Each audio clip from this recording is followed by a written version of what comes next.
Hello, boys and girls. Thank you for joining me as we continue reading the second book in the series, Revenge of the Slobbery Stranger. Please visit and subscribe to my YouTube channel, Storytime and Songs with Miss Joan. Then you can read through the chapters in order with me, get to know the characters, and enjoy the story so much more.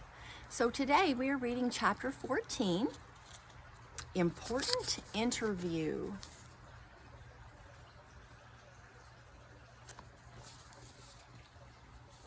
So early on Tuesday morning, the McCoys pulled into the parking lot of the WXYZ news station.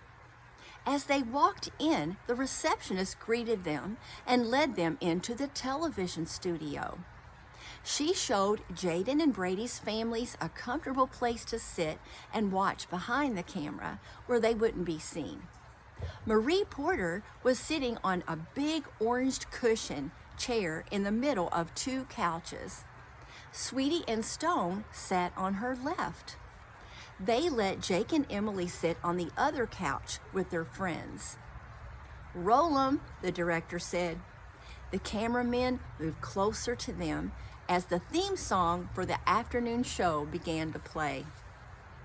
"Good afternoon," Miss Porter said as she looked into the camera. "I'm Marie Porter from WXYZ News. I'm happy to introduce our guests. This is Stone and Sweetie McCoy on my left, and their children, Jacob and Emily. I also want to introduce their friends, Jaden, Brady, Jordan, and Chase. The kids wanted them to be here to help share some safety tips for stranger danger." Each of them smiled and waved at the camera as their names were mentioned.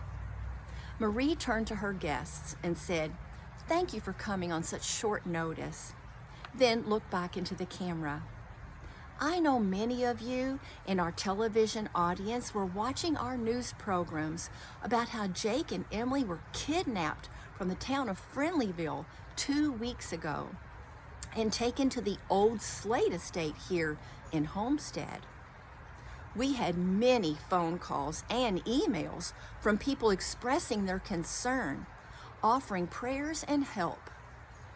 In fact, because of our program, Miss Betsy Bliss, a Sunday school teacher here in Homestead, actually recognized Sonny Slade, the kidnapper, which helped the police to rescue the children and arrest him. Because we've had so much interest, we decided to do a follow-up story to let everyone know how the family is doing since their rescue. I'm going to start with you two, Stone and Sweetie. What would you like to say to our listening audience?" "Well, first of all, we want to thank everyone who has helped us in so many ways," Sweetie said. "So many caring people had a part in working together to help us kids get our kids back home safely. We can never repay everyone for being there in our time of need," Stone added. "Sweetie and I especially want to thank God, because without His help, everything would not have come together the way it did." "Tell us how your hometown of Friendlyville showed their support and concern," Miss Porter said. "Sheriff Sharp took the most recent photos of our children to his office and made copies with a written description of their ages, what they looked like, and what they were wearing when they disappeared," Sweetie said. "He had the photos made into flyers and posters to get the word out as quickly as possible," Stone added. "Our friends and neighbors handed out the flyers, asking if anyone had seen the kids. Even Brady and Jaden's families were helping put up posters in store windows and on telephone poles." Sweetie continued, "Our church was also wonderful. Granny Green is the leader of our prayer team. She called people on the phone and told them there would be a prayer meetings every night at 7 o'clock until the kids were rescued. When we pulled into the parking lot at church that night, it was full. We were overwhelmed with emotion. Words cannot express our gratitude. That is amazing, Marie Porter commented. But having said that, Sweetie added, we were made more aware of the growing danger of missing children. Our prayer team at church now prays for those families whose children have not been found. It sounds like this event has had quite an impact on your community, Marie observed. Yes, Stone said. Since then, our community has also become more proactive on teaching children and their parents about stranger danger. And that brings me to you, kids, Marie said. How are you doing since your rescue? Oh, we're doing a lot better, Jake answered. Our parents and our church have really helped us. Tell me one way they've helped you, Miss Porter replied. They talk to us and listen to us, Emily answered.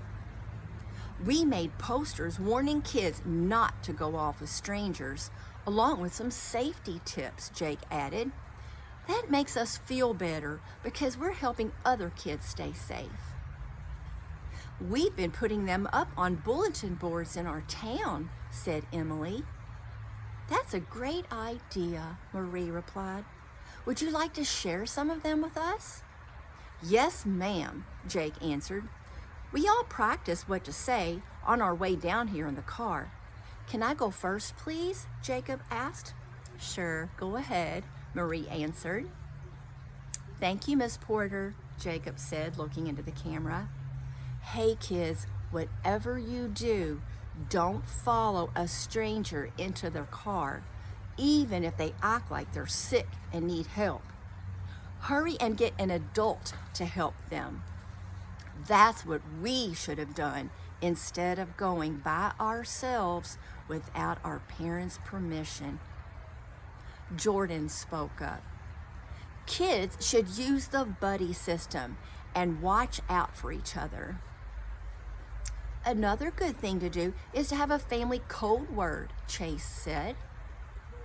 Parents should tell their kids to never leave with a person who does not know what the code word is, Brady added. Jaden took his turn. All kids need to make sure they know their address, area code, and phone number, he said, but do not give it out to strangers or to anyone over the internet. Yeah, Jacob continued, and if anyone ever grabs you and tries to take you away, yell out, "This person is a stranger." Then kick the kidnapper, scream, and run away if you can. Someone might even say they lost their puppy and need you to help find him. Even if they seem nice, just walk away and tell your parents, Emily said. Yes, Sweetie added, Mr. Slade took a sweet little beagle puppy away from his home here in Homestead and used him to lure our kids into his car. Mr. and Mrs. McCoy, we want to thank you for coming all this way for our interview, Mrs. Porter said. We hope this has been helpful to families out there. Cut, said the director. Well done, everybody. Thanks again. The cameraman will meet you at the water park to get some family fun on film, he smiled. Now time for our reading comprehensions questions at the end of each chapter of each of my books. Number 1. What safety tips did Jacob give boys and girls about stranger danger? What did he say to do instead?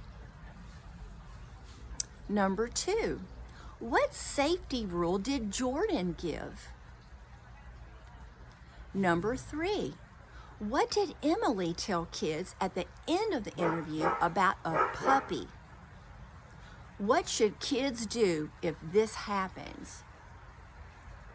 Number 4, What important thing did Brady and Chase say parents could do?